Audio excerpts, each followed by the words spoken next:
Oke, Shalom, selamat malam Nusantara, selamat malam semuanya, Empower Women Ministry, teman-teman yang ada di YouTube, teman-teman yang ada di TikTok, teman-teman yang ada juga di Zoom.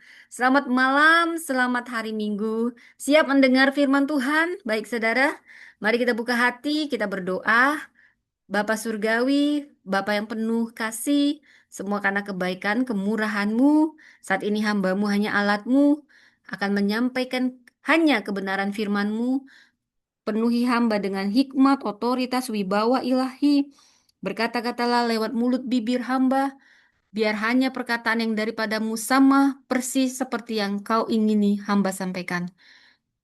Sembunyikan hamba di balik kuasa salibmu. Tutup bungkus kami semua dengan kuasa darah Kristus kami patahkan. Segala penghalang yang menghalangi pemberitaan firman Tuhan. Kami buka hati kami, Tuhan berfirmanlah. Hati kami seperti tanah yang subur. Kami bukan hanya pendengar, tapi pelaku firman. Kuasai kami Roh Kudus, celikkan kami. Kebenaran firman-Mu menutrisi, mengoreksi, mendewasakan kami. Semakin serupa dengan Kristus. Di dalam nama Tuhan Yesus. Kami berdoa. Haleluya. Amin. Selamat malam Indonesia. Selamat malam pulau-pulau. Selamat malam Nusantara. Apa kabar semua? Welcome to Empower Women Ministry um, Service ya. Ini malam service ya saudara. Pagi tadi sudah jadi tetap sama. Saya memberi tema The Woman Who Saves the Time. Save the Time. Perempuan penentu zaman. Tadi pagi saya juga membawakan firman yang sama, saudara. Namun Roh Kudus suruh karena tadi buru-buru, bukan pagi, siang ya, saudara ya, habis ibadah, saudara ya. Jadi kita akan bicara tentang perempuan karena ini tapi ini bukan hanya untuk perempuan, ini untuk kita semua, saudara ya. Oke. Dan saya berdoa pada saat ini saya mohon maaf, cat saya tutup, saudara saya tutup pakai kertas, saudara saya. Jadi saya nggak lihat, saudara ya. Supaya saya fokus memberitakan firman Tuhan. Saya mohon maaf, siapapun yang punya sapaan, terima kasih. Dan kalau keberatan, jangan menghina Tuhan Yesus, jangan menghina orang Kristen, lebih baik keluar, tunjukkan Anda orang-orang yang bertoleransi, orang-orang yang beragama ya saudara ya, walaupun kita ini publik semua orang bisa dengar ya. Karena itu toleransi kalau nggak suka ya langsung uh, swipe away ya. Oke, kita akan saya dosen kepemimpinan dan di sini juga akan saya bawakan tema kepemimpinan transformasional. Kita akan bicara dari tiga perempuan yang saya sebut ini para penentu zaman. Wow! Sediakan alat tulis dan kita di sebelah Anda ada Alkitab ya. Kita akan eksegesis lebih dalam lagi. Ku rindu kau, Tuhan. Hakim-Hakim 4 ayat 4 sampai 9 dan juga dari kitab Ester 4 khususnya ayat 13 sampai 16. Kita juga akan membaca dari Perjanjian Baru Kisah Rasul 18 ayat 24 sampai dengan 28 dan juga dari Roma 16 ayat 3 sampai 5. Jadi keempat teks ini akan mengajarkan bahwa perempuan menentukan sejarah secara otonom bukan karena kekuatan perempuan, tapi karena kita percaya Allah menjadi Allah yang berdaulat atas semuanya, atas sejarah, atas sumber panggilan, pembebasan, pertumbuhan umat. Nah, dalam kedaulatan Allah, dia juga mau memakai setiap baik laki-laki atau perempuan. Nggak pernah bedain. Allah dia nggak pernah bedain laki-laki dan perempuan dipakai sama. Ya, siapa bilang hanya laki-laki? Tidak. Ya, berarti dia nggak paham tentang Alkitab. Ya, jadi Allah memakai perempuan, tapi perempuan yang bersedia dipakai. Bukan yang hebat, bukan yang luar biasa atau yang sekolahnya mesti tinggi, doktoral, tidak. Semua orang ingin dipakai Tuhan, yang bersedia dipakai. Kita akan belajar dari Deborah. Kita akan belajar bagaimana berdiri dalam krisis seperti Deborah. Dan kita belajar dari si cantik Esther, yang cantik luar dalam. Bagaimana bertindak pada saat waktu yang menentukan. Nah, ini sulit. Kapan bertindak, kapan diam. Nah, kadang kita disuruh bertindak, diam aja. Kadang disuruh diam, bertindak aneh-aneh gitu ya. Perlu hikmat. Dan kita akan juga belajar dari Priscilla. Nama saya itu, saya bangga sekali. Ini perempuan penentu zaman. Dia memperlengkapi, dan membangun generasi berikutnya. Dengan demikian, perempuan penentu zaman ini harus dipahami sebagai perempuan yang karena anugerah Allah, semua karena anugerah Allah, dijadikan alatnya untuk menghadirkan perubahan. Jadi Tuhan ingin memakai siapapun perubahan sesuai kehendak Tuhan. Mari kita buka Alkitab kita, Hakim-Hakim 4. Dan terutama ayat 4 sampai 9. Dan juga nanti Hakim-Hakim 5 ayat 7. Kita belajar dari sosok seorang Deborah. Bagaimana diri dan membangkitkan keberanian. Ini perempuan yang sangat berani. Dan beraninya terutama dalam krisis. Banyak orang yang dalam krisis keok, saudara. Tapi ini berbeda. Mari kita baca dari kitab Hakim-Hakim. Ini menggambarkan periode setelah kematian Yosua dan sebelum berdirinya kerajaan Israel. Ini ditandai oleh pola yang terus berulang. Israel meninggalkan Tuhan, jatuh dalam penyembahan berhala, saudara. Lalu karena suka ya Israel ini ya, tegar tengkuk. Nanti kalau ditindas, panggil nama Tuhan. Minta tolong Tuhan. Nah, Tuhan itu panjang sabar, penuh kasih setia. Lalu nyebelin, tapi dia tolong. Terus dia tolong. Dia kasih hakim-hakim untuk pembebas. Ya, saudara. Lalu kadang ya Israel ini ya tegar tengkuk padahal udah lihat mujizat-mujizat terjadi. Tapi ya gitu juga. Banyak dosa-dosanya gitu ya. Nah, kadang sama juga kayak kita. Lagi nyaman, kita lupa Tuhan. Nanti kalau ada masalah baru kita panggil, Tuhan, tolong saya. Nah, saudara, jadi seringkali orang Israel kalau pemimpinnya, hakimnya, ya siapapun itu, sudah meninggal, seringkali jatuh ke dalam dosa. Jadi kurang setia. Peter, Peter. Ini mau cari yang celana merah karena takut gatel. Paul, Paul, coba bantu. Cari. Mohon maaf ya, saudara, anakku. Paul, bantu abangnya. Cari sana. Oh, udah sana, Peter ya. Bawa. Maaf, sebelah saya ada anak-anak. Setelah hakim itu meninggal, bangsanya pasti seringkali jatuh lagi dalam dosa. Jatuh bangun aku dalam dosa. Gitulah lagunya saudara ya. Dalam dosa aku jatuh bangun. Nah itu yang saya tambah-tambah ya. Jadi masalah utama pada zaman para hakim. Jadi kita bicara dulu ya, zaman para hakim. Jadi ini bukan hanya kelemahan politik atau militer, tapi kemerosotan rohani dan moral. Saudara, saya mau membawa Anda lebih dalam. Jadi pada saat zaman Deborah hadir, di situ orang-orangnya berbuat menurut pandangan mereka. Apa yang benar menurut pandangan mereka, bukan pandangan Tuhan. Dalam Hakim-Hakim 4, Israel pada saat itu ditindas oleh Yabin, Raja Kanaan. Nah, karena Israel ini nyebelin, tegar tengkuk. Nah, sering sudah tahu Allah Yahweh yang harus disembah, sering terseret penyembahan berhala. Jadi Tuhan biarin kadang. Nah, kalau kita di dalam masalah, kadang kita perlu introspeksi diri. Mungkin juga karena kita ada dosa, saudara ya. Tapi nggak selalu ada dosa juga ya. Jadi panglima tentaranya namanya siapa? Sisera. Dia punya 900 kereta besi. Ini adalah teknologi militer yang memberi keuntungan besar di medan perang.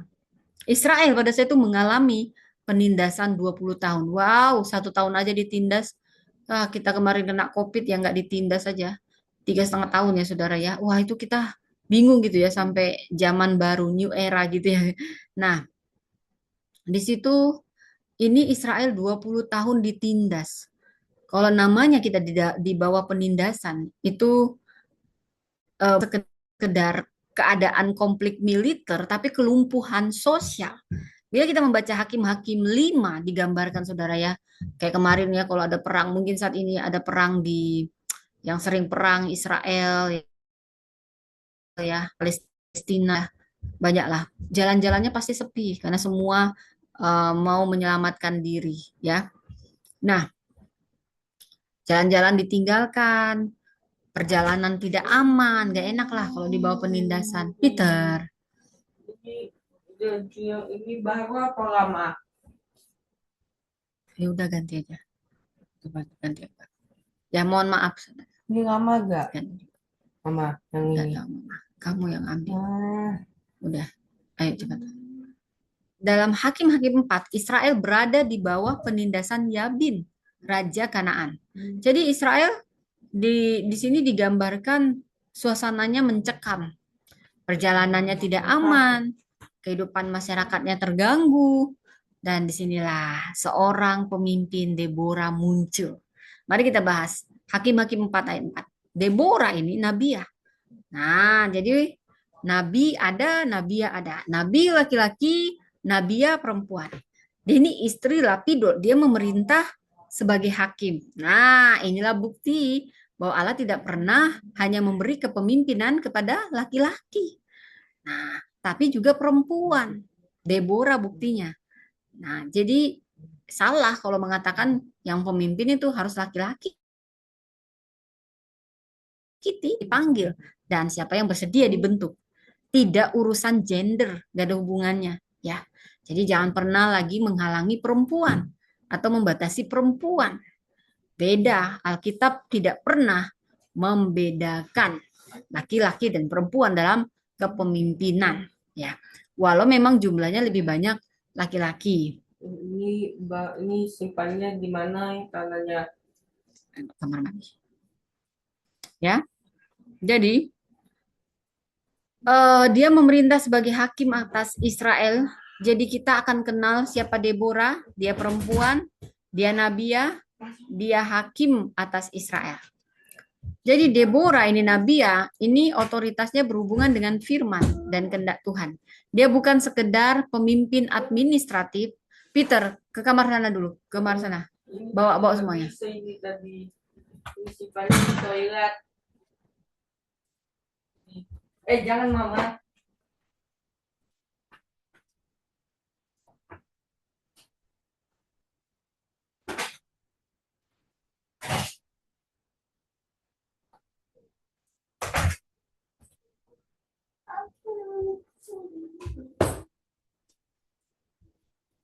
Oke, mohon maaf ya saudara ya. Anak saya ada masalah tadi pakaian. Oke, kita lanjut ya. Jadi penyebutan Deborah, kita kenal dia perempuan, dia nabiah, dia hakim atas Israel. Jadi Deborah ini nabiah yang otoritasnya berhubungan dengan firman dan kehendak Tuhan. Dia bukan sekedar pemimpin administratif, dia punya fungsi profetis, dia bisa mendengar dan memahami dan menyampaikan pesan Tuhan kepada umat. Wow, ini luar biasa saudara. Jadi hakim ini menunjukkan bahwa Deborah menjalankan fungsi kepemimpinan publik.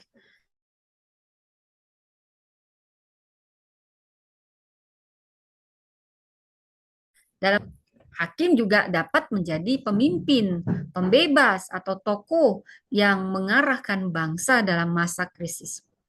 Jadi di sini kalau kita gali, Deborah ini sedang menjalankan fungsi sebagai hakim atas Israel waktu itu. Artinya kepemimpinannya bukan hasil klaim pribadi, tapi diakui oleh masyarakat Israel. Nah, Deborah tidak mencari kedudukan, dia tidak mempromosikan dirinya karena dia adalah pribadi yang telah dipercaya. Ya, saudara kan sekarang banyak orang suka promosi diri, saudara ya, suka ngaku-ngaku ya. Tapi Deborah nggak perlu melakukan itu. Karena apa dia dipercaya? Karena hikmatnya, karena integritasnya, karena kapasitas rohaninya, saudara. Otoritas kepemimpinan yang sehat itu bukan lahir, kelihatan kok mana pemimpin yang berambisi untuk berkuasa dan mana yang sungguh-sungguh karena memenuhi panggilan Tuhan. Mana yang punya karakter yang dapat dipercaya. Hikmat, mana yang punya hikmat dengan yang tidak. Hanya sekedar menempati posisi atau cari posisi. Ya, kepemimpinan bukan posisi. Bukan juga sekedar pengaruh.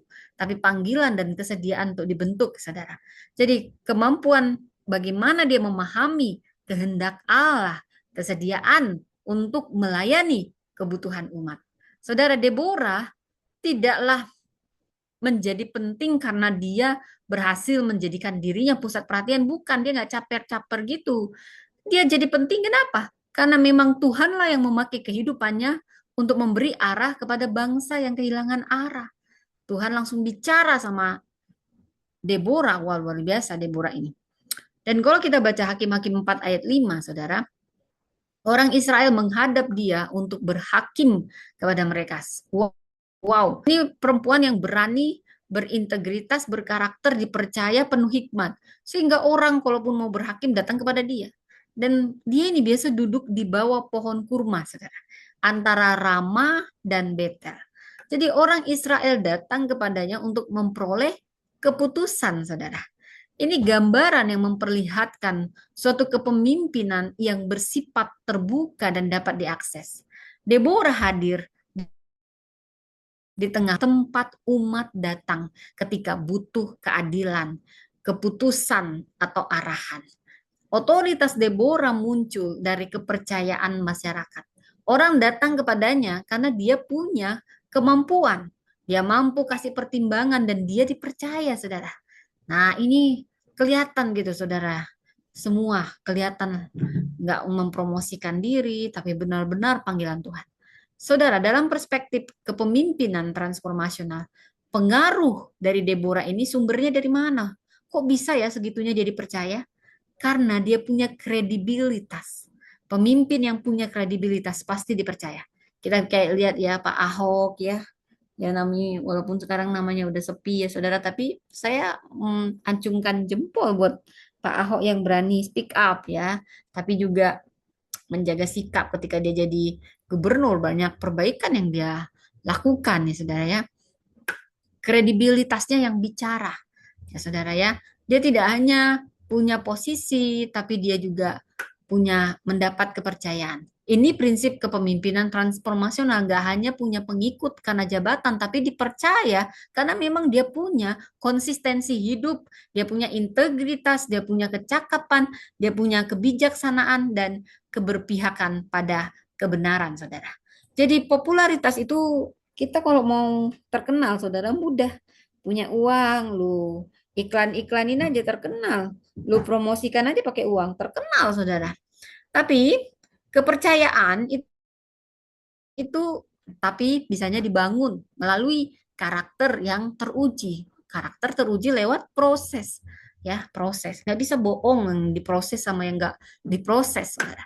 Hakim-hakim 6 ayat, Hakim-hakim 4 ayat 6 sampai 7 ini menyatakan bahwa Deborah menyampaikan perintah Tuhan kepada Barak. Deborah memanggil Barak dan dia katakan Tuhan yang memerintahkan karena dia bisa dengar suara Tuhan. Dia memerintahkan mengerahkan pasukan dari suku Naphtali dan Jebulon. Jadi Tuhan sendiri yang akan menarik Sisera yang menjadi musuhnya Israel pada saat itu, panglimanya Raja Kanaan ini, ke sungai Kison dan menyerahkannya ke tangan Israel. Ini bagian yang sangat penting. Kenapa? Karena ini menunjukkan bahwa Deborah bukan sumber utama kemenangan. Sumber utama kemenangannya adalah Tuhan. Saya punya rencana. Deborah itu nggak mungkin nggak pernah berkata saya yang punya rencana untuk mengalahkan Sisera, tapi dia menyampaikan dengan begitu bijaksana. Bukankah Tuhan Allah Israel memerintahkan demikian? Ini inisiatif pembebasan yang berasal dari Tuhan. Tuhan yang memerintah. Tuhan yang menggerakkan peristiwa. Tuhan yang menyerahkan Sisera. Deborah ini pembawa dan penafsir panggilan Allah. Saudara, kalau kita bicara kepemimpinan Kristen ini bukan hanya memaksakan visi pribadi, no. Tapi ini bukan kita yang sebenarnya visi kita bukannya perkenanan Tuhan, lalu kita minta Tuhan memberkati visi kita. Bukan. Bukan itu. Kepemimpinan Kristen dimulai kita yang dengar suara Tuhan. Maunya Tuhan apa? Dan kita yang menyesuaikan tindakan kita pada kehendak Tuhan. Bukan menyesuaikan dengan kehendak kita itu ambisi. Saudara, jadi Kristen, siapapun pemimpinnya nggak boleh menjadikan dirinya sumber keselamatan bagi orang-orang yang dipimpinnya. Dia harus sadar bahwa Allah lah sumber visi, Allah sumber kuasa, sumber kemenangan, dan hanyalah kita semua ini hanyalah pelayan dalam karyanya. Mari kita masuk ke Hakim-Hakim 4 ayat 8. Dikatakan, jika engkau turut maju, aku pun maju. Barak menjawab bahwa ia hanya akan maju bila Deborah menyertainya. Jadi respon Barak sering dipahami sebagai tanda ketakutan atau kurangnya iman. Saudara.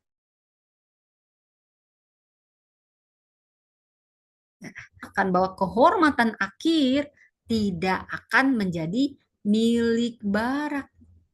Tapi Barak punya respon yang menunjukkan bahwa ia paham kehadiran Deborah sebagai wakilnya dan sebagai profetis atau petunjuk yang langsung dari Tuhan. Barak ini, kita perempuan, saudara, harus bisa mengarahkan seperti Deborah ini. Ya, saudara, Barak laki-laki yang sudah biasa di militer minta keputusan dari perempuan, saudara. Bayangkan betapa hebatnya Deborah di sini. Dia merangkul semua di sini peran, saudara ya. Padahal dia bukan ahli militer, tapi yang sudah sering di militer malah minta kepastian dari Deborah. Dia memastikan bahwa tindakan militernya benar-benar sejalan dengan kehendak Allah. Jadi Barak juga sebenarnya dia melakukan sesuatu yang seimbang. Dia memang menunjukkan keraguan, tetapi dia nggak mau menolak panggilan itu. Ini bagusnya. Jadi dia taat memimpin Israel, dan bahkan kalau kita baca Ibrani 11, Barak disebut di antara tokoh-tokoh iman. Jadi Barak ini bagus sebenarnya. Tapi di sini kita lihat bagaimana mainnya kepemimpinan Deborah. Dia nggak ambil alih, dia nggak suka ngambil alih tugasnya Barak karena Barak bergantung pada Deborah. Dia nggak berkata karena kau takut ya, kau nanya-nanya sama aku maju atau enggak, kau takut aku aja deh semua yang melakukan sendiri. Enggak, dia enggak mengecilkan atau menyingkirkan Barak, justru dia mendampingi Barak menjalankan tugas yang Tuhan beri kepadanya. Ini pemimpin sejati. Kita melihat bagaimana kepemimpinan transformasional Deborah. Dia menyampaikan visi Tuhan. Dia meneguhkan panggilan Barak. Dia menghadirkan keberanian. Dia berjalan bersama dalam resiko. Dia membantu orang lain menjalankan tanggung jawabnya. Saudara, pemimpin transformasional bukan orang yang membuat semua orang bergantung padanya. Berarti there's something wrong. Ini ada yang salah, saudara. Kalau semua orang bergantung pada kita sebagai pemimpin, saudara, kita berarti ada yang salah di sini yang harus dibenahi, ya saudara. Jadi dari sini kita belajar dari Deborah, dia membangkitkan kapasitas dan keberanian orang, ya.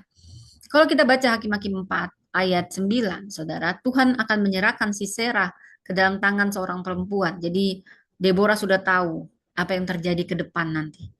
Dia tetap mau menyertai Barak, tapi dia menyatakan bahwa kehormatan atas kemenangan tidak akan jadi milik Barak, karena Barak mengalihkannya pada Deborah untuk membuat keputusan. Karena kan Sisera kepada seorang perempuan, tapi nggak dibilang perempuan yang seperti Deborah. Tahukah Anda siapa perempuan? Yael, bukan Deborah juga. Nah, dalam alur ini kita tahu, Yael lah Deborah, bukan dirinya. Yael yang membunuh Sisera. Yael yang nggak pernah diperhitungkan, yang nggak pernah disangka-sangka bisa Sisera yang ditakuti oleh semua orang Israel, baik Barak dan semua takut sama Sisera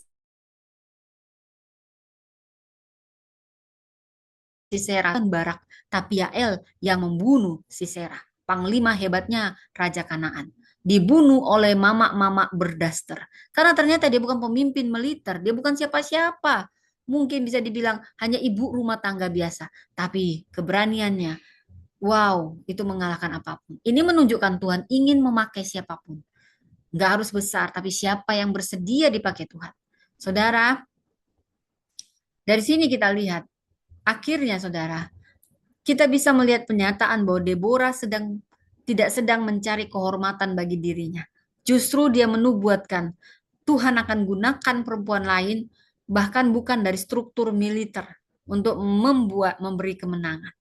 Tuhan bebas, dia mau pakai siapapun yang dikehendakinya bebas. Dia bisa juga pakai nabi, seringkali nabinya, hakim, panglima, ibu rumah tangga, orang yang berada di pusat kekuasaan, yang di luar struktur resmi. Karena tidak bisa dibatasi oleh apapun. Dia seringkali membalikkan keadaan, saudara, kontradiksi. Ya, orang-orang yang nggak diperhitungkan justru Tuhan suka pakai-pakai supaya menunjukkan ini. Dalam kelemahanmu, kuasaku sempurna. Dan dia tidak dapat dibatasi oleh asumsi manusia. Siapa kita membatasi Tuhan? Mengenai siapa yang dianggap layak atau penting, saudara. Dan bila kita membaca dari Hakim-Hakim 5 ayat 7, sampai engkau bangkit, ibu di Israel. Jadi Hakim-Hakim 5 ini nyanyian kemenangan Deborah dan Barak. Wow, Deborah dan Barak saling melengkapi, ya, saling menguatkan. Inilah pemimpin sejati. Di sini bukan hanya diulang di pengulangan pasal 4 tadi, tapi ini tafsiran puitis dan memang sangat teologis kalau kita gali peristiwa pembebasan Israel. Deborah menggambarkan bahwa kehidupan pedesaan atau kehidupan sosial Israel telah berhenti. Keamanan hilang dan masyarakat lumpuh. Tapi kemudian pernyataan itu muncul bahwasanya sampai aku Deborah bangkit, sampai aku bangkit sebagai ibu di Israel. Wow, Deborah adalah ibu di Israel. Jadi jangan dipersempit maknanya makna fungsi biologis no atau domestik no.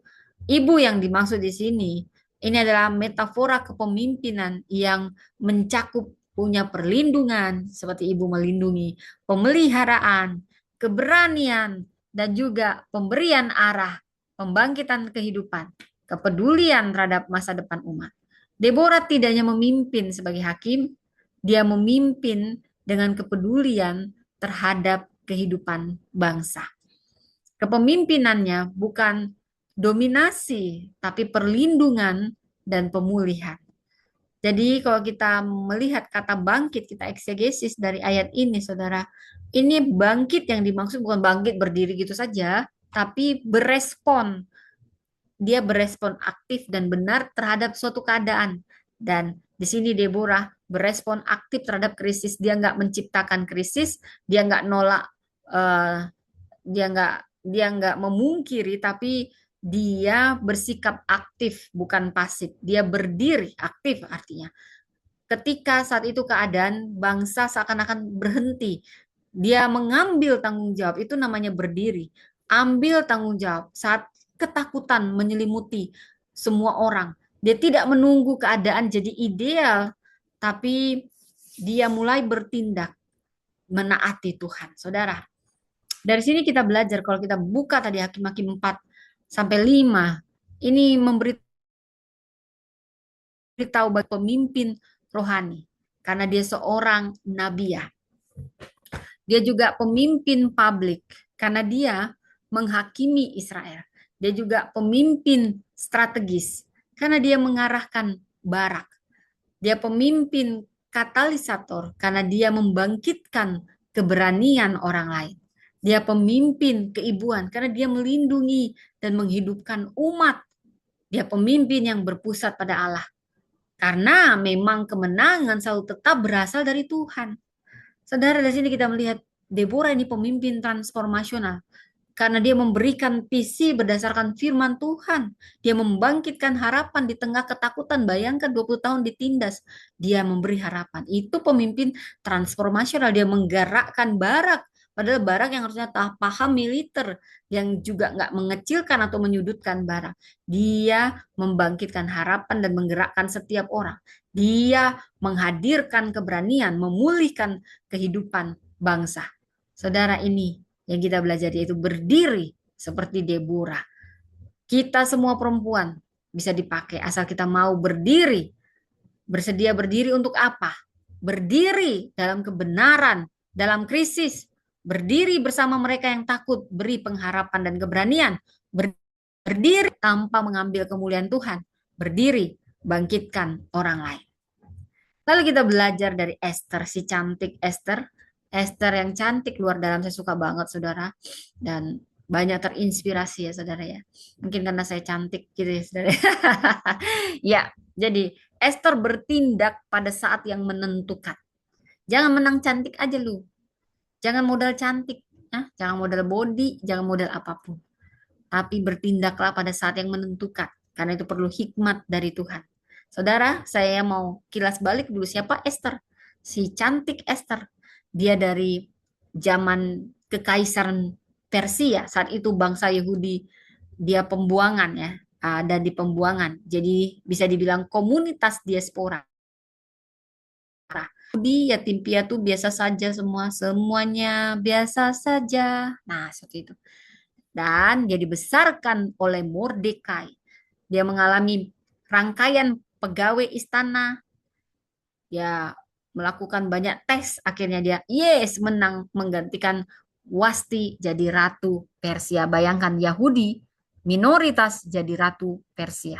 Tapi dia bijak, dia penuh hikmat. Di awal dia sembunyikan identitasnya.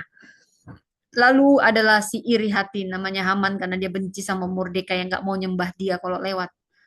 Tapi dia kalau kepalang panas darah, dia naik darah, dia pejabat tinggi kerajaan, dia mau, oh bukan Mordekai saja kumusnahkan semua sukunya, bangsanya, semua kumusnahkan di Persia ini. Begitu kalau orang dikuasai iri hati, makanya jaga hati. Kalau dikuasai oleh kepahitan juga, ya karena dia nggak mau disembah oleh si Mordekai.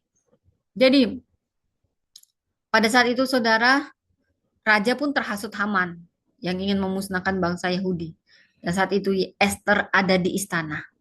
Tapi bangsanya ada di bawah tekanan ancaman kematian. Esther memiliki karakter teologis yang unik. Tahu nggak? Di kitab Esther lah satu-satunya nggak ada nama Allah secara eksplisit disebut. Saudara, tapi dari seluruh narasi ini kita tahu ada pemeliharaan Allah, providensi Allah. Allah sering kali dia itu bekerja di balik layar, saudara, melalui hal-hal yang sederhana tampaknya. Tapi Tuhan turut bekerja dalam segala sesuatu. Allah bekerja. Walau pekerjaannya nggak selalu terlihat langsung, tapi percayalah Allah nggak pernah tidur. Allah selalu berdoa, Allah selalu bekerja, saudara. Jadi Mordekai sangat bijaksana. Dia langsung mengingatkan Esther dengan tegas di awal. Kalau kita baca Esther 4 ayat 13, jangan kira kalau bahwa engkau akan terluput karena kau ratu, ya, mentang-mentang kau udah benang jadi ratu, jangan kau kira kau aman, ya. Dia memperingatkan supaya jangan kau cari aman posisimu, jangan kau cari aman sendiri. Itu nggak akan menjamin keselamatan. Ini dia sedang mengingatkan Esther dan membongkar ilusi keamanan. Mungkin Esther berpikir, aku kan ratu. Nah, maka kalau ratu pasti terlindungi. Tapi Mordekai menegaskan, karena dia udah langsung tahu, oh pasti nanti yang dipikirkan si Esther, ku ingatkan dia. Nah, bagus Mordekai. Dia mengingatkan, saudara ya, bahwa identitas kita, nasib kita, ini tetap berkaitan dengan di mana kita ditempatkan atau dipanggil Tuhan. Saudara, kedudukan, pendidikan, jabatan, kekayaan, jaringan, ini saudara nggak boleh dipakai untuk melindungi kepentingan pribadi. Percayalah berkat selalu ada menanggung tanggung jawab saudara ya. Semakin besar akses yang dipercaya, kalau kau dipercaya ini semakin besar, itu karena ada semakin besar juga tanggung jawab moral untuk menggunakan akses itu demi kebaikan. Dari sini kita melihat pemimpin transformasional itu pasti berhenti berkata bagaimana saya dapat mempertahankan kenyamanan saya. Bukan itu lagi yang dia katakan. Tapi yang dia katakan bagaimana ya supaya posisi saya ini dapat dipakai untuk melindungi dan memberkati orang banyak. Wow. Saudara, kalau kita membaca Esther 4 ayat 4, bagi orang Yahudi akan timbul pertolongan dan kelepasan dari pihak lain. Kamu nggak mau tolong, kamu nggak mau gunakan Ratu Persia itu karena Tuhan itu semua. Maka percayalah, eh, hati-hati ya. Mordekai menyatikan itu. Walaupun Esther nggak ada ngomong sebenarnya, tapi dia udah langsung ngingatin. Karena dia kemungkinan. Tapi percaya, saudara, janji Allah tidak pernah gagal, janjinya ya, ya dan kenapa walaupun demikian memberi kita keyakinan mendalam bahwa bangsa Yahudi tidak sepenuhnya dimusnahkan. Nah, jangan buka celah. Dalam perjanjian baru, keyakinan itu dieratkan dengan kesetiaan Allah terhadap perjanjiannya. Jadi dari pihak lain sering dipahami tidak langsung menunjuk pada tindakan Allah. Namun dalam teks tersendiri tidak menyebut Allah secara eksplisit. Karena itu Kita tidak perlu memaksakan bahwa perasa itu secara langsung merupakan nama pengganti bagi Allah. Saudara, yang jelas Mordekai meyakini bahwa keselamatan bangsa tidak sepenuhnya bergantung pada Esther. Esther, oh kau udah dikasih jadi ratu Esther. Sebenarnya ada niat Tuhan, kenapa kau jadi ratu? Banyak orang yang bisa jadi ratu. Jadi nggak kau cari aman ya kalau kami terancam. Kira-kira gitulah mereka ngobrol gitu saudara ya. Nah, dan saya suka perkataan ini dikatakan. Jangan pikir kau akan aman karena posisimu ratu. Tuhan bisa pakai siapapun, tapi kau gagal untuk dipakai Tuhan. Nah, saudara, Tuhan nggak untung kita dipakainya. Ya, Tuhan nggak rugi juga, saudara ya. Mohon maaf ada teleponnya, saudara ya.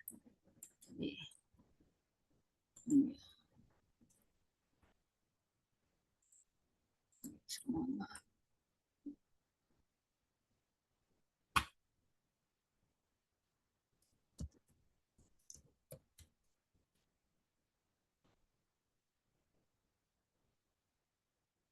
Oh, mohon maaf ya.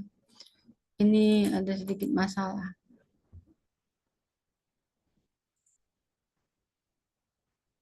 Ya, jadi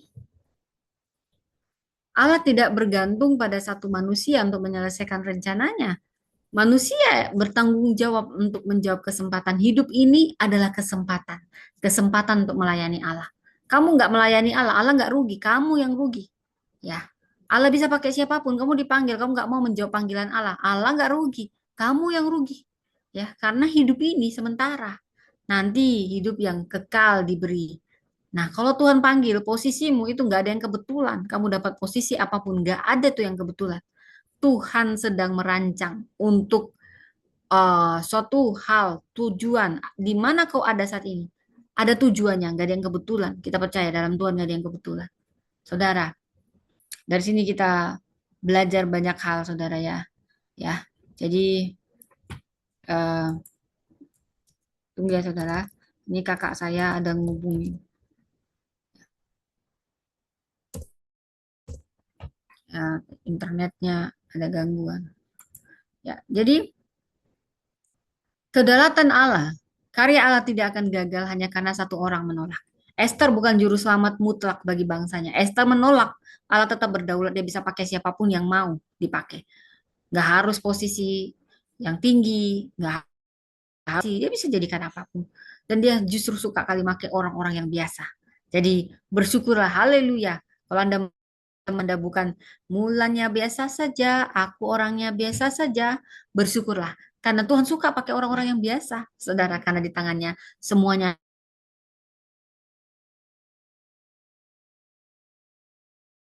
Siapa tahu mungkin justru untuk saat seperti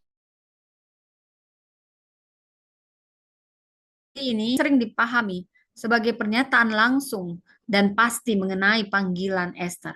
Tapi siapa tahu ini menunjukkan kerendahan hati Mordekai dalam memahami pemeliharaan Allah, providensia Allah. Saudara, Mordekai tidak mengklaim mengetahui seluruh rencana Allah dengan pasti. Dia melihat kemungkinan bahwa kedudukan Esther bukanlah kebetulan. Dengan kata lain, Mordekai sedang mengajak Esther membaca kehidupannya secara teologis. Esther mungkin punya tujuan yang jauh lebih besar daripada hanya kenyamanan pribadi. Dari sinilah kita bicara tentang makna panggilan. Panggilan ini seringkali ditemukan pada pertemuan antara posisi yang Tuhan percayakan, kapasitas yang dimiliki, dan kebutuhan yang terlihat, kesempatan yang tersedia, keberanian untuk taat. Saudara, Esther tidak menerima penglihatan atau suara langsung dari langit. Dia harus menafsirkan situasi secara bijaksana dan mengambil tanggung jawab moral. Jadi ini relevan bagi kita para pemimpin Kristen. Tidak setiap panggilan datang melalui pengalaman dramatis, saudara. Kadang panggilan jadi jelas justru saat kita melewati, ada kita lihat kebutuhan di depan mata kita. Ada tanggung jawab yang nggak bisa kita abaikan. Ada posisi yang kok kita bingung, kok saya yang dapat akses. Karena ada beban yang sedang Tuhan tanam di hati kita. Dan itu adalah kesempatan untuk melakukan yang benar, saudara. Dari Ester 4 ayat 15 sampai 16 kita belajar bagaimana puasa, kuasa dari doa puasa, solidaritas, dan keputusan yang penuh hikmat dalam bertindak. Ester minta Mordekai kumpulkan baik kumpul ketika diingatkan oleh si Mordekai langsung pekah, langsung bertindak dengan baik. Kumpulkan seluruh orang Yahudi di Susan berpuasa 3 hari. Esther dan dayang-dayangnya juga berpuasa, dayang-dayang pun. Jadi itu kuasa dari kesatuan itu besar sekali, saudara. Puasa sama-sama, puasa Esther. Jadi di sini dikatakan menyebut puasa. Ini tidak eksplisit menyebut doa. Dalam kehidupan Israel, puasa itu harus berkaitan dengan kerendihan, perkabungan, permohonan, dan ketergantungan kepada Allah. Puasa menunjukkan bahwa tindakan Esther tidak didasarkan hanya pada keberanian manusia atau strategi politik. Dia sadar keterbatasannya, dia butuh dukungan komunitas dan pertolongan yang melampaui dirinya. Saudara Esther nggak bertindak sok pahlawan individual. Nggak bisa misalkan diri, kan banyak orang suka kayak eksklusif gitu, saudara. Tapi Esther tidak. Dia justru bersatu, ya, komunal. Dia suruh Mordekai, komunitas Yahudi, bahkan dayang-dayangnya pun dia suruh, bukan hanya dirinya sendiri. Di sini kita melihat bagaimana kepemimpinan yang bersifat kolektif itu powerful, dan juga bagaimana solidaritas di antara setiap kita itu powerful, saudara.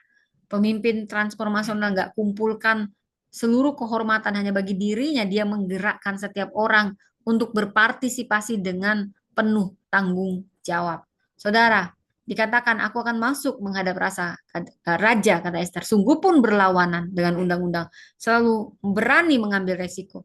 Dia menghadap raja tanpa dipanggil, itu bisa hukuman mati.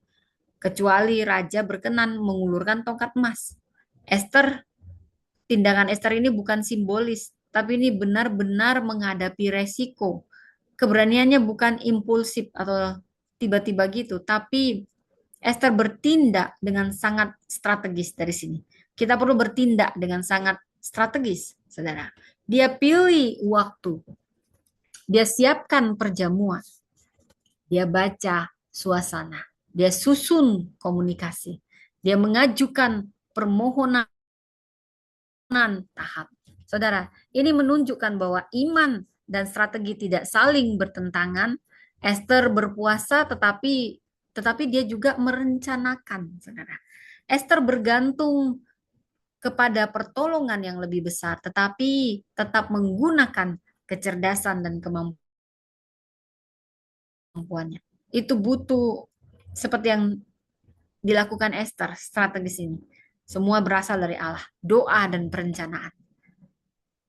Ya, doa bukan berarti nggak punya perencanaan. Iman tetap butuh kompetensi. Keberanian tetap perlu kewaspadaan. Ketergantungan kepada Tuhan itu tetap perlu ada tanggung jawab dari kita. Keberanian yang tidak disertai hikmat itu kecerobohan. Strategi yang tidak disertai ketergantungan pada Allah bisa jadi manipulasi. Esther memperlihatkan kesatuan keduanya, yaitu keberanian tanpa dengan hikmat, ya, supaya tidak roboh. Saya suka perkataan Esther, kalau aku mati, terpaksa aku mati, biarlah aku mati. Wah, ini bukan ungkapan putus asa, tapi ini totalitas penuh. Bukan karena dia ingin mati, bukan. Jadi nggak ada lagi di sini bunuh-bunuh diri, ya, saudara, ya. Ini penyerahan dan keberanian moral. Dia mengakui bahwa ketaatan punya resiko, saudara, ya. Ini saya taruh dulu 1 jam. Jadi ketaatan punya resiko. Dia nggak bisa mengendalikan hasil. Dia memutuskan apa yang ia akan gunakan kesempatan yang dipercayakan kepadanya. Ini karakter kepemimpinan transformasionalnya, saudara. Esther banyak mengikuti arahan Mordekai. Itulah pemimpin transformasional. Tahu nasihat yang harus diikuti. Dan juga dia tahu aturan istana. Jadi kita harus bisa fleksibel dan menyesuaikan diri. Dari pasal 4, Esther ambil inisiatif. Dia beri instruksi. Nah, ini nampak sekali kepemimpinan transformasional. Dia gerakkan komunitas dan sangat alkitabiah untuk berdoa, berpuasa, dan menerima resiko. Jadi dia tidak mau pasif, saudara. Sama seperti Deborah. Dari Esther, dia punya jiwa kepemimpinan transformasional yang luar biasa sehingga dia dikenang di bangsa Yahudi. Transformasi pertama yang terjadi dalam diri Esther, pasti dia berubah dari bersembunyi menjadi menyatakan identitas. Awalnya dia sembunyiin identitasnya, tapi akhirnya dia ungkapkan identitasnya. Dan dia merasa aman menjadi menerima resiko daripada menghindari resiko. Dia mengikuti arahan untuk menjadi inisiator, untuk mengambil inisiatif, dia mengikuti arahan. Dan dia melindungi diri, menjadi memperjuangkan komunitas. Dari posisi simbolis menjadi kepemimpinan yang aktif. Saudara, dari Esther 3, Esther 4 ayat 13 sampai 16 ini memperlihatkan bahwa kepemimpinan itu mencakup adanya kesadaran bahwa posisi kita, siapapun Anda saat ini, Anda gubernur, ya, ada amin, gubernur di sini, presiden, Anda harus sadar posisi Anda adalah amanat, bukan karena untuk diri Anda, saudara. Keberanian itu meninggalkan keamanan pribadi, kemampuan membaca providensia Allah, keterlibatan komunitas, dan disiplin rohani. Strategi yang bijaksana, mau menerima resiko bahkan untuk orang lain, dia mau mengorbankan dirinya. Dari sini kita melihat bertindak, belajar kalau ingat Esther, bertindak. Dia perempuan yang dipakai Tuhan tidak hanya mengenali krisis tapi bersedia bertindak. Bertindak di sini yang dimaksud apa? Bertindak artinya kita menggunakan posisi untuk kebaikan, mengubah kepedulian menjadi keputusan, di mana kita menyatukan doa dan strategi. Kita menghadapi ketakutan dan kita menerima harga ketaatan. Kita membela mereka yang terancam, saudara. Dan mari kita masuk ke sosok yang ketiga. Kita akan belajar dari seorang perempuan namanya Priscilla. Kisahnya di Kisah Para Rasul 18 ayat 24 sampai 28, saudara. Dia memperlengkapi melalui kebenaran, melalui relasi kemitraan. Mari kita baca Kisah Rasul 18, kita akan tahu. Ini pada saat itu perjalanan misi Paulus. Dia ketemu Priscilla Aquila di Korintus. Dan dia tahu pasangan Yahudi ini meninggalkan Roma karena pada saat itu Kaisar Claudius yang membuat keputusan mengusir semua orang-orang Yahudi. Jadi mereka memiliki pekerjaan yang sama dengan Paulus, pembuat tenda. Paulus tinggal dan bekerja bersama mereka. Kemudian kita melihat Paulus dan Efesus. Paulus meninggalkan mereka di Efesus, sedangkan dia melakukan perjalanan Efesus. Seorang di Efesus mereka bertemu Apolos, ya. Apolos ini pengajar yang fasih. Dari sini kita tahu bahwa pelayanan gereja mula-mula tidak hanya dilakukan oleh rasul yang wow, kok banyak di publik, hebat. Pelayanan juga berlangsung bisa melalui pekerjaan Anda, pekerjaan kita, mama-mama berdaster, bisa dari rumah, paling sering dari persahabatan juga, dari kemitraan, dari pengajaran pribadi, dari pembentukan pemimpin. Saudara, buka Alkitab Anda dari Kisah Rasul 18 ayat 24. Siapakah Apolos? Dia seorang pembicara hebat, pasti mahir kitab suci, tapi masih dimentoring seorang perempuan namanya Priscilla dan Aquila, suaminya. Apolos ini berasal dari Alexandria. Ini kotanya, kota pendidikan. Jadi udah pasti yang berbobot yang masuk ke dalam. Dan dia juga senang belajar filsafat, komunitas Yahudi yang besar. Dari kitab Lukas, ini menggambarkan Apolos sangat positif. Dia pasti berbicara, kuat, mahir kitab suci, menerima pengajaran mengenai jalan Tuhan, bersemangat, mengajar dengan teliti tentang Yesus. Dia berani berbicara di rumah ibadat. Apolos pemimpin berbakat dan berpengetahuan. Tapi di sini juga menyatakan keterbatasannya, dia hanya mengetahui baptisan Yohanes, itulah Apolos. Jadi keterbatasan Apolos tidak dijelaskan kenapa. Kemungkinan besar tentang karya Yesus atau perkembangan Injil sesusunan Yohanes Pembaptis, walaupun belum lengkap semua, dia mungkin belum memahami secara utuh makna kematian. Kebangkitan itu apa? Pencurahan Roh Kudus atau baptisan Kristen. Saudara, di sini dinyatakan bahwa seluruh pengajaran Apolos ini salah. Justru banyak yang benar. Ya, teks tidak ada menyatakan bahwa Apolos ini salah, salah. Teks berkata yang lain. Tapi kita perlu dilengkapi dan diperjelas, saudara ya.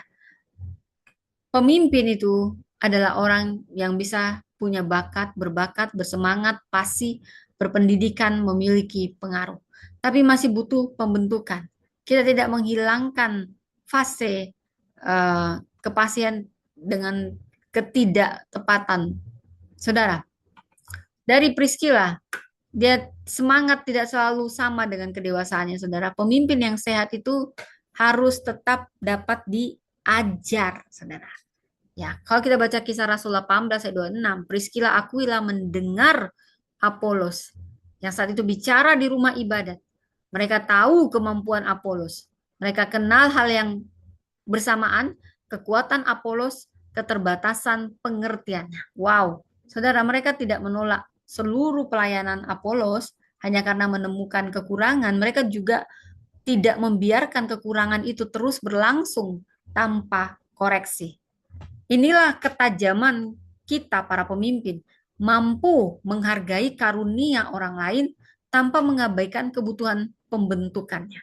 Saudara, di mana kita tahu Priscilla Aquila membawa Apolos ke rumah mereka. Ini membawa ke lingkungan yang pribadi tidak mau mempermalukan. Dia nggak pernah mempermalukan Apolos. Apolos bicara di rumah ibadat, tapi koreksi diberinya melalui relasi yang lebih pribadi. Wow, ini mantap, saudara. Ini memperlihatkan, saudara, penghormatan terhadap martabat Apolos, kebijaksanaan, kepekaan menjatuhkan. Jadi sudah pertimbangkan apa yang harus dikatakan, tapi pertimbangkan kapan, di mana, dan juga dengan cara bagaimana, ya saudara ya. Jadi ini harus dinyatakan. Untuk tujuan apa? Jadi kebenaran yang hati-hati ini bisa berubah jadi penghukuman. Kasih yang menolak, menyampaikan, membuat kesalahan yang terus berlangsung. Priscilla Aquila menyatakan kebenaran dalam kasih. Saudara, dari sini kita menjelaskan kepadanya di mana Priscilla mengatakan di ayat tentang Priscilla dinyatakan bahwa Priscilla Aquila membawa Apolos dan menjelaskan tentang ajaran yang benar dengan teliti. Jadi di sini kalau kita eksegesis lebih teliti, lebih akurat, ini menunjukkan bahwa mereka tidak mengganti seluruh pengajaran Apolos, melainkan melengkapinya, saudara, bukan dari nol lagi, saudara. Jadi mereka menolong Apolos memahami jalan Allah secara lebih utuh. Ini menunjukkan kapasitas teologis Priscilla Aquila. Mereka ternyata bukan hanya pembuat tenda, pengusaha, tapi mampu mendengar pengajaran, mampu melihat dan menilai ketepatan, mengenali kekurangan, menjelaskan iman Kristen, dan memperlengkapi pengajar yang terdidik. Kenapa sih nama Priscilla dalam ayat-ayat tertentu itu duluan disebut daripada Aquila?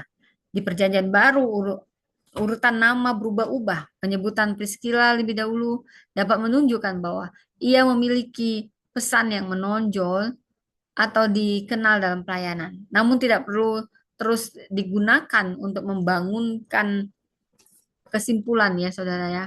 Membangunkan ya. Jadi saudara, saya mau sambil duduk ya saudara ya. Ya. Jadi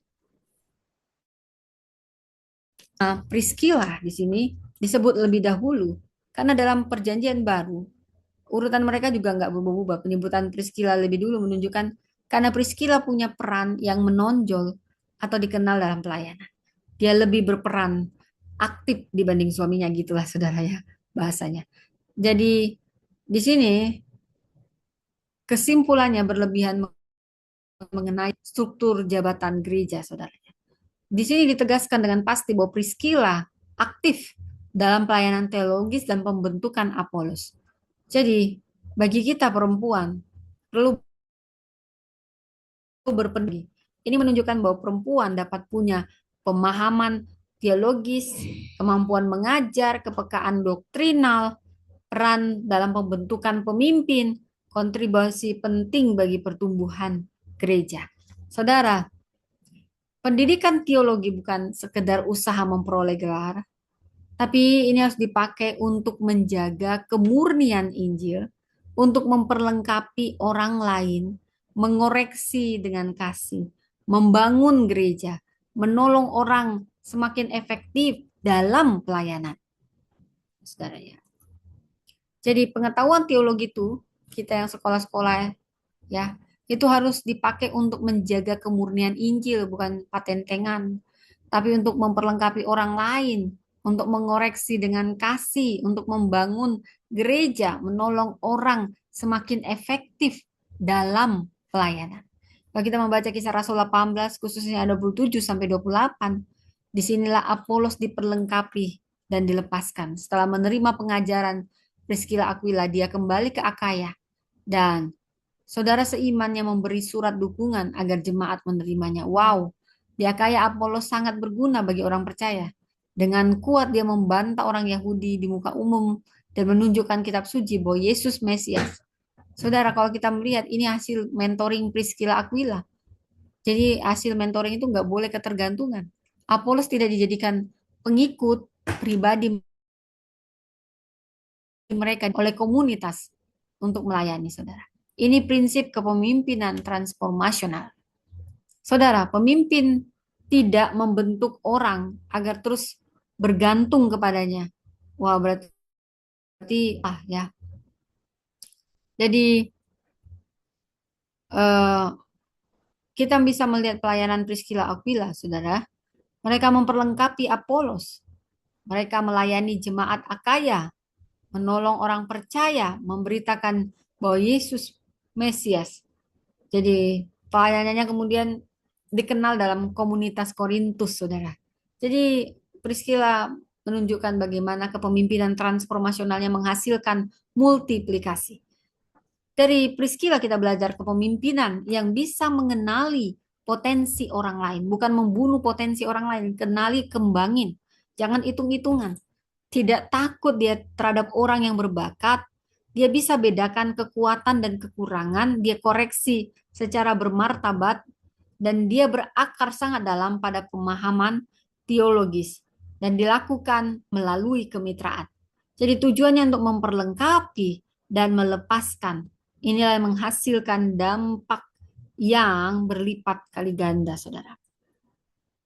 Jadi memperlengkapi di sini, dia bukan hanya melakukan semuanya pelayanan sendiri. Dia sedang membangun orang lain. Dia memperlengkapi, artinya dia melihat posisi, ruang, dan dia juga mengajar dengan teliti, penuh dengan kasih karunia.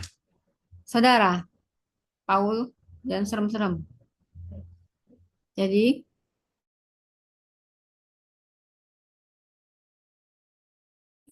bahwa perempuan ini pakai Tuhan tidak hanya melakukan pelayanan sendiri, tapi kembangkan, beri ruang, kembangkan, bertumbuh. Ajari dengan teliti, dengan kasih, bukan mempermalukan, kembangkan karunia, lepaskan orang untuk melayani. Saat bersuka cita, ketika generasi berikutnya bertumbuh. Kalau kita baca Roma 16 ayat 3 sampai 5, Priscilla dan Aquila mereka rekan kerja, pengambil resiko dan pembangun jemaat. Bila kita membaca Roma 16, berisi salam Paulus pada sejumlah orang di Roma. Ini nggak boleh dianggap sebagai daftar nama, daftar arti teologis. Jadi di sini beginilah suasana pelayanan gereja mula-mula. Di dalamnya ada laki-laki, ada perempuan, ada orang Yahudi, non-Yahudi, budak, orang merdeka, pemimpin, rumah tangga, pelayan, rekan sekerja, orang yang telah bekerja bersama, jadi merasa tidak dihargai, saudara. Jadi Paulus eh, dia tinggal bersama Priscilla Aquila. Mereka punya pekerjaan yang sama, tukang tenda, dan Injil berkembang melalui jaringan orang percaya yang bekerja sama. Allah pasti akan memakainya. Saudara, saat ini misi Paulus bukan pekerjaan toko tunggal. Dia Injil itu banyak berkembang karena Paulus dia paham jaringan orang percaya yang bekerja sama, saudara. Jadi awalnya Priscilla Aquila ditempatkan di bagian awal ini menunjukkan kedekatan ya sebenarnya. Jadi saya harus cek-cek juga ini. Ini menunjukkan misi Paulus yang dibantu oleh Priscilla Aquila. Saudara, Paulus memuji. Roma 16, kalau kita baca khususnya ayat 3.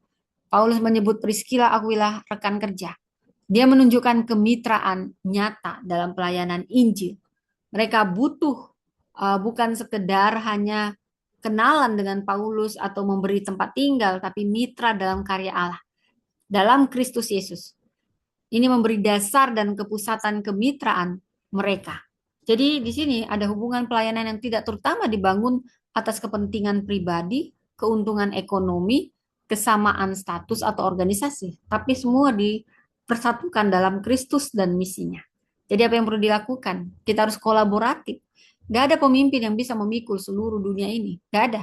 Tubuh Kristus harus dibangun karena setiap anggota menggunakan karunia-Nya di bawah kepemimpinan Kristus. Priscilla tidak digambarkan dalam persaingan dengan Aquila dan Paulus. Dia hadir sebagai rekan kerja. Kepemimpinan perempuan yang alkitabiah bukan proyek membuktikan bahwa pemimpinannya adalah partisipasi setianya dalam karya Allah bersama seluruh tubuh Kristus. Kita membaca dari Roma 16 ayat 4. Mereka telah mempertaruhkan nyawa untuk hidupku. Artinya secara harfiah Paulus menggambarkan mereka seolah-olah meletakkan leher mereka sendiri bagi nyawanya. Ini gambaran pengorbanan dari resiko yang sangat serius. Kita tidak mengetahui dengan pasti peristiwa khusus yang dimaksud Paulus. Kemungkinan peristiwa itu terjadi dalam salah satu krisis pelayanan Paulus. Saudara, Aquila bukan pelayan yang hanya hadir ketika keadaan aman, tapi mereka bersedia menanggung resiko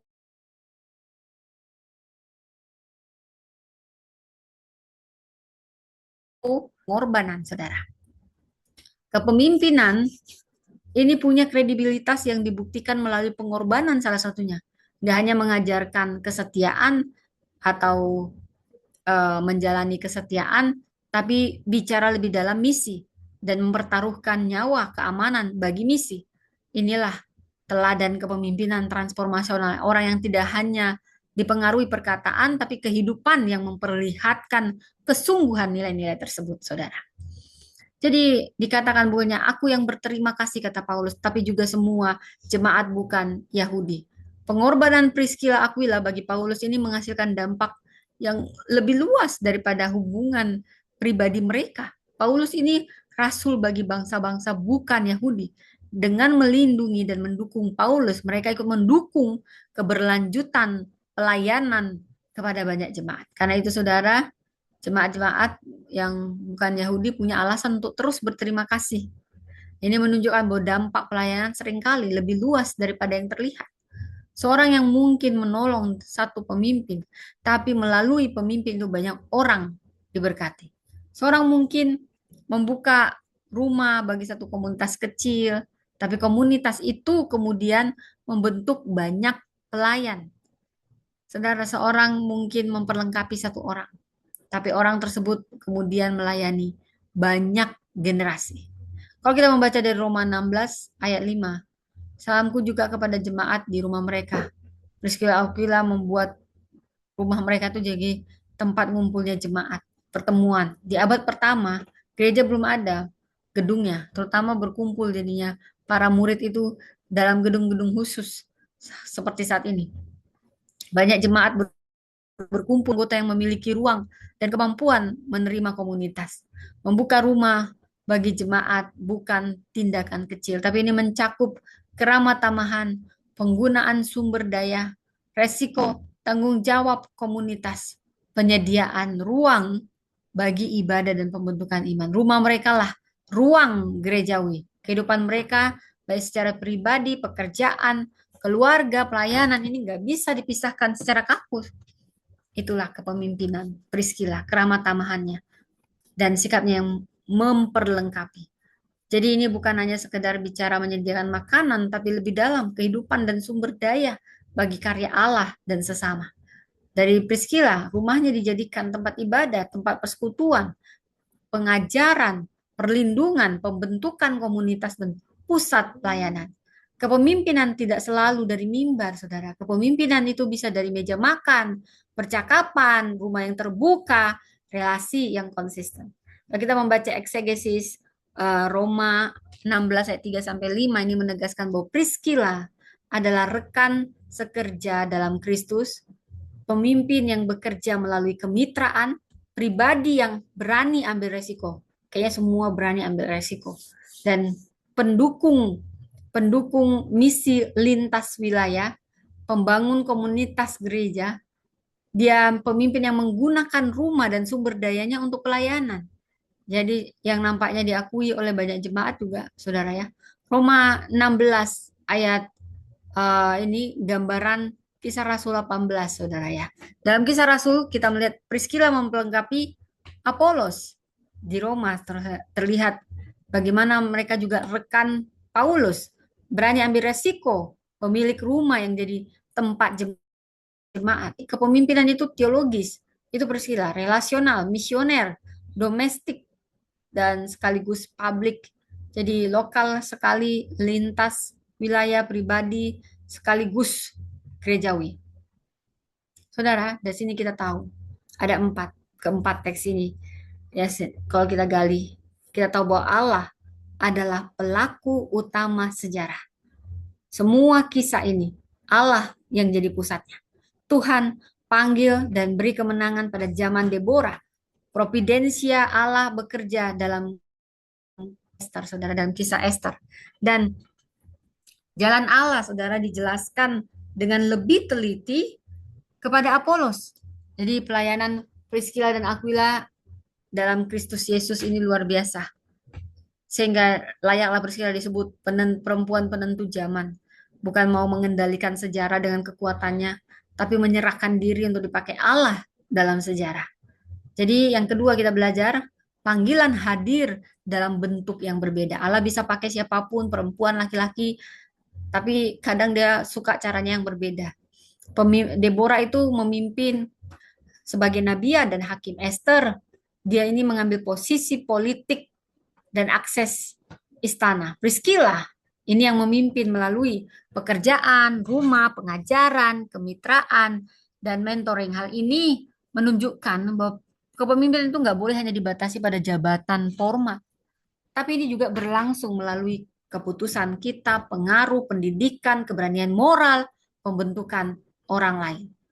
Juga kita perlu teladan keramah tamahan, bagaimana menggunakan sumber daya dan kehadiran dalam krisis. Dari kepemimpinan ini juga kita belajar itu kepemimpinan mulai dari respon terhadap panggilan. Peter, Paul, nanti. Deborah nggak memilih masa penindasan Sisera. Esther nggak memilih lahir sebagai yatim piatu untuk menghadapi ancaman Haman.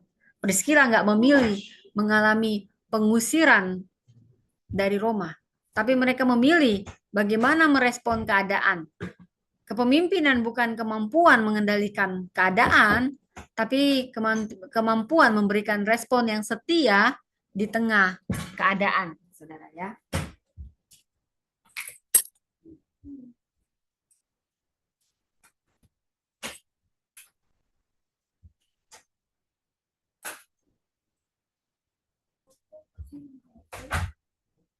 Jadi yang keempat ya, bagaimana kita memberi respon yang setia di tengah keadaan. Dan dari sini kita belajar bahwa kepemimpinan itu mengubah orang, bukan hanya keadaan. Ada yang berubah. Deborah nggak hanya menang perang, dia membangkitkan semangat Barak dan membangkitkan semangat bangsa Israel. Israel nggak hanya menyelamatkan bangsa Yahudi, tapi dia menggerakkan komunitas memperjuangkan bangsa. Priscilla nggak hanya menjaga ketepatan doktrin, tapi dia memperlengkapi Apolos agar pelayanannya lebih efektif. Jadi transformasi terjadi pada beberapa tingkatan.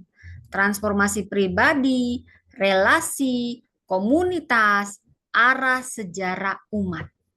Kepemimpinan Alkitabiah bukan dominasi. Deborah tidak menyingkirkan Barak. Esther tidak bertindak sendirian tanpa komunitas. Priscilla tidak mempermalukan atau mengendalikan Apolos. Priscilla Aquila jadi rekan Paulus. Jadi kepemimpinan Alkitabiah bukan menguasai orang, tapi menggunakan pengaruh itu untuk apa? Untuk bawa orang pada kehendak Allah, membangkitkan keberanian, melindungi kehidupan, mengembangkan kapasitas, memperlengkapi generasi dan membangun komunitas. Kepemimpinan juga membutuhkan keberanian dan kerendahan hati. Deborah, dia berani memimpin, tapi kemenangan tetap diberikan Tuhan. Yang memberi kemenangan adalah Tuhan. Esther, dia berani mengambil resiko, mempertaruhkan nyawa, tapi dia mengakui kebutuhan akan dukungan komunitas. Priscilla, dia punya pengetahuan yang begitu luas, tapi dia mengajar melalui pendekatan pribadi dan kemitraan. Jadi keberanian tanpa kerendahan hati jadi dominasi. Kerendahan hati tanpa keberanian jadi kepasipan. Kepemimpinan membutuhkan keduanya. Dari sini kita juga belajar kepemimpinan menghasilkan warisan. Deborah meninggalkan nyanyian kemenangan dan pembaruan keberanian Israel. Esther menjadi bagian dari penyelamatan bangsanya dan asal-usul perayaan Purim. Priscilla, dia memperlengkapi Apolos yang mendukung Paulus. Dia juga mendukung Paulus, dia buka rumah bagi jemaat. Jadi warisannya bukan hanya sesuatu yang dikenang tentang iman, pelayanan, terus yang terus berlangsung melalui orang lain. Saudara, dari sini kita bisa membuat kesimpulan. Deborah kita langsung mengerti. Dia berdiri, artinya berdiri. Kita punya identitas yang berakar dalam Tuhan, dengar firman, tidak pasif dalam krisis, memberi arah, membangkitkan keberanian orang lain, melindungi kehidupan. Saudara, di mana Tuhan sedang memanggil Anda saat ini? Memanggil kita masing-masing. Coba tanya. Dari Esther kita belajar bertindak. Bertindak artinya baca posisi sebagai amanat. Tinggalkan keamanan palsu. Satukan puasa, doa, strategi. Gunakan pengaruh bagi orang lain. Terima resiko ketaatan. Bagian yang dipercayakan. Saudara, coba tanya, tindakan apa yang harus saya lakukan saat Tuhan mempercayakan ini? Priscilla, dia memperlengkapi berarti kenal potensi orang lain, mengajar dengan teliti, koreksi dengan kasih, itu namanya memperlengkapi. Memperlengkapi itu membangun melalui relasi dan bekerja dalam kemitraan. Kita buka apa yang ada pada kita, buka rumah, buka sumber daya, dan melepaskan panggilan, saudara. Siapa yang sedang melengkapi, saudara? Kristus sebagai pusat. Deborah, Esther, Priscilla adalah teladan penting. Mereka bukan pusat iman Kristen. Kristuslah pusatnya. Teladan tertinggi kita dalam kepemimpinan. Mari kita teladani juga Deborah yang berani berdiri bagi Israel.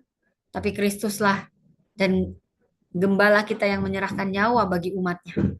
Esther mempertaruhkan hidupnya saat menghadapi raja. Tapi Kristuslah yang benar-benar disalib, menyerahkan hidup, menyelamatkan kita manusia berdosa. Priscilla memperlengkapi Apolos. Tapi Kristuslah yang memanggil, membentuk, memperlengkapi, dan mengutus murid-muridnya. Karena itu kepemimpinan perempuan Kristen harus bersifat kristosentris dan berbentuk salib. Kepemimpinan itu tidak bertujuan untuk membangun nama pribadi atau kelompok atau untuk ambil kekuasaan, menciptakan ketergantungan dan cari kemuliaan nama, bukan. Kepemimpinan bertujuan melayani, menyatakan kebenaran, melindungi kehidupan, membentuk manusia, membangun tubuh Kristus dan memuliakan Allah.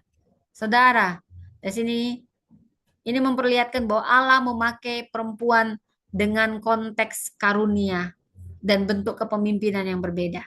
Deborah memperlihatkan perempuan yang berdiri dalam krisis dan membangkitkan keberanian. Esther memperlihatkan perempuan yang menggunakan posisi dan pengaruh bertindak saat yang menentukan. Priscilla memperlihatkan perempuan yang membangun gereja dengan memperlengkapi kerja dalam kemitraan, berani ambil resiko, dan menggunakan semua sumber daya untuk komunitas iman. Jadi kalimat utama, Tuhan bisa pakai siapapun. Tuhan pakai perempuan bukan hanya hadir di dalam sejarah, tapi berdiri dalam krisis seperti Deborah, bertindak saat waktu yang menentukan seperti Esther, dan memperlengkapi generasi berikutnya seperti Priscilla. Semuanya bagi kemuliaan Allah dan kelanjutan namanya. Perempuan penentu zaman bukan yang menjadikan dirinya pusat sejarah, bukan. Tetapi yang kenal panggilan Allah. Dia menyerahkan kapasitasnya kepada Allah. Berani taat dalam krisis. Dia gunakan pengaruh untuk melayani, untuk membangun orang lain, untuk meninggalkan warisan iman. Dia berdiri bukan karena tidak pernah takut. Dia bertindak bukan karena tidak dapat mengendalikan hasil. Dia memperlengkapi bukan untuk membangun pengikut pribadi. Dia melakukan semuanya karena percaya bahwa Allah sedang bekerja melalui ketaatan umatnya. Jadi saudara, Deborah mengajarkan kita berdiri, Esther bertindak, Priscilla memperlengkapi. Kristus mengajarkan kita untuk melakukan semuanya dalam kasih, kerendahan hati, pengorbanan, dan ketaatan. Mari kita berdoa, terima kasih Tuhan untuk firman-Mu yang luar biasa. Kami mau belajar dari teladan Deborah, Esther, Priscilla. Deborah yang berani, kami pun mau berani. Kami tidak takut lagi karena kami sedang memberitakan Injil. Terima kasih Tuhan untuk kebaikan-Mu. Hamba-Mu sudah selesai, tapi Kau belum selesai. Berbicaralah terus. Dalam nama Tuhan Yesus kami berdoa. Amin.